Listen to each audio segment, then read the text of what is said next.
Number 10. Shawn Michaels' eye. For years now, many fans have thought of Shawn Michaels as being the perfect performer. In his younger years, Michaels lived up to his Heartbreak Kid persona with his good looks and athletic ability. However, in the later part of his career, the vanity was gone, and it showed on HBK's face in the form of a lazy eye. Fans have often wondered what caused the injury, and it all boils down to a match that HBK had with Kane back at Unforgiven 2004. The Big Red Machine had hit Michaels with a big boot, accidentally hitting HBK too hard in the face, causing the muscle that attaches his eye to move a little out of place. HBK's retina had opened up, and he never got the procedure done to fix it. Number 9. Cody Rhodes' pec. There hasn't been many instances where a wrestling crowd has been rendered speechless by sheer shock. One such moment occurred at the Hell in a Cell pay-per-view in 2022 when Cody Rhodes took on Seth Rollins. When Rhodes went to remove his robe, the fans fell silent as he revealed a significantly bruised purple and black pectoral tear.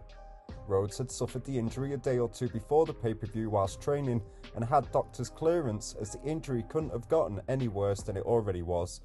Even though the audience would cheer Cody on throughout the match, the crowd was still much more quiet than usual after each bump that the American Nightmare took.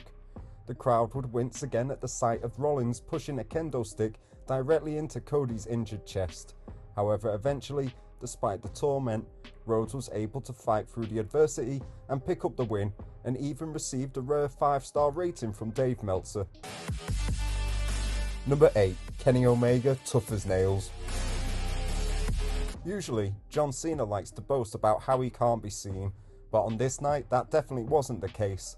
On an episode of Monday Night Raw back in 2015, Cena defended his United States Championship against Seth Rollins in a back and forth competitive matchup.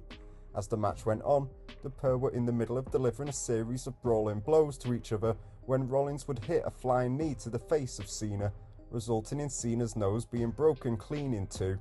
The damage would be seen instantly as Cena rolled to the corner with blood pouring out of his face.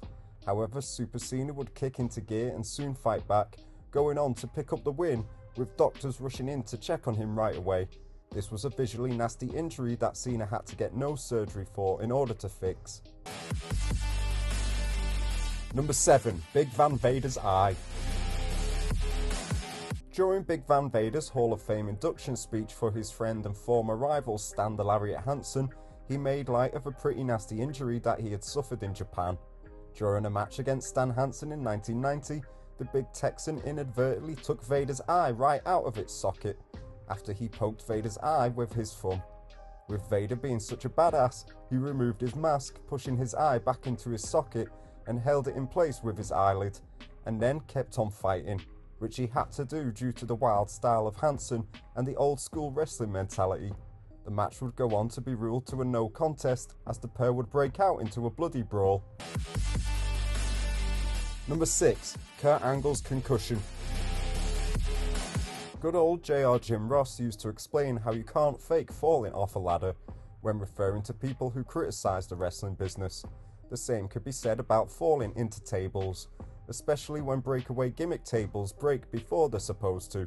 That's exactly what happened to Kurt Angle at the very beginning of what should have been a classic triple threat match in the main event of SummerSlam 2000 for the WWE Championship between the Olympian Kurt Angle, the Game Triple H, and the Great One The Rock.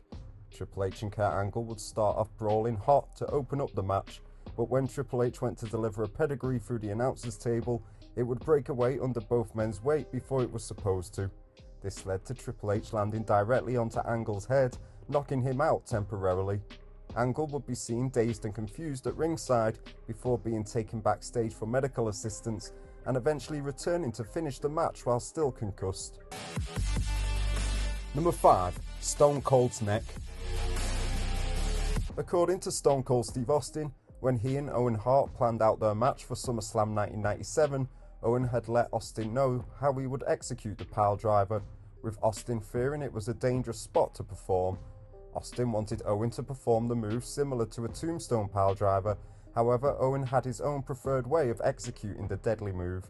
As the match unfolded, Owen performed the move as he said he would, however Austin's fears came true as his head was positioned way too low before the move was performed, resulting in Owen dropping Austin directly on top of his head, nearly crippling Austin for life. Time practically stood still for a while, whilst Austin managed to regain enough feeling in his arms and legs to execute a weak roll-up finish for the win. Unfortunately, this injury would directly contribute to the retirement of Stone Cold Steve Austin at WrestleMania 19 in 2003. Number 4. Joey Mercury's nose. Literally anything can happen in a ladder match, making it one of the most beloved match stipulations in wrestling history. Wrestlers are often prone to injury during these types of matches, but no ladder match has seen as gruesome of an injury as Joey Mercury suffered during a fatal 4-way ladder match for the tag team titles at Armageddon 2006. The incident occurred when Jeff Hardy went to deliver a seesaw ladder spot, which he had performed several times before. However, this time, Mercury couldn't get his face out of the way in time, resulting in the ladder springing up directly into his face and shattering his nose. Blood would instantly flow out of Mercury's face as he was rushed backstage for medical attention. He would go on to make a full recovery, but the scars after the incident told the story. Number 3. Triple H's quad. In a strange way, had this incident not occurred, and had this match not been considered one of the best in Monday Night Raw history, it would have been lost and forgotten in time. During a wild match for the WWE Tag Team titles, Triple H and Stone Cold Steve Austin took on Chris Jericho and Chris Benoit. The injury itself didn't even happen as a result of a botched move, but instead Triple H simply went to break up the walls of Jericho, misplaced his step, and tore his quadricep muscle completely off the bone. Despite being in excruciating pain, he still took the walls of Jericho on top of the announcer's table and managed to finish the match, earning a brand new level of respect from wrestling fans worldwide. Number 2. Sid Vicious leg. At WCW's Sin pay-per-view in 2001, Sid Vicious would participate in a fatal 4-way match for the WCW World Heavyweight title, although the night would not end the way that Sid was hoping. As the story goes, Johnny Ace had suggested backstage that Sid come up with a new move that he could come off the top rope with to diversify his moveset. Despite never climbing the ropes ever before during his career, Sid would opt to try a leg drop, but as he went to perform the move during the match, he instead snapped his leg in half upon landing in a very visual and shocking disturbing injury, effectively ending his career.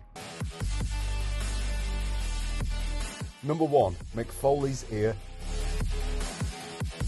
On a fateful night in Munich, Germany back in 1994, Mick Foley would have to learn how to say, "Please don't forget my ear" in German. During a WCW European House Show tour, Foley would go to war against Vader. At one point during their match, the hardcore legend would go on to perform his infamous hangman spot, where he would get hung up in the ropes by his neck. But on this night, the ropes were too tight, and when Foley struggled to wriggle his way free, his ear didn't follow, slicing off half of his ear mid-match. Foley would go on to finish the match, with the referee picking his ear up to later give him backstage. As Foley has said over the years, only in professional wrestling would this have been seen as a positive, but WCW failed to capitalise on it, as they did with many things. Thanks for watching. Don't forget to subscribe for more wrestling content.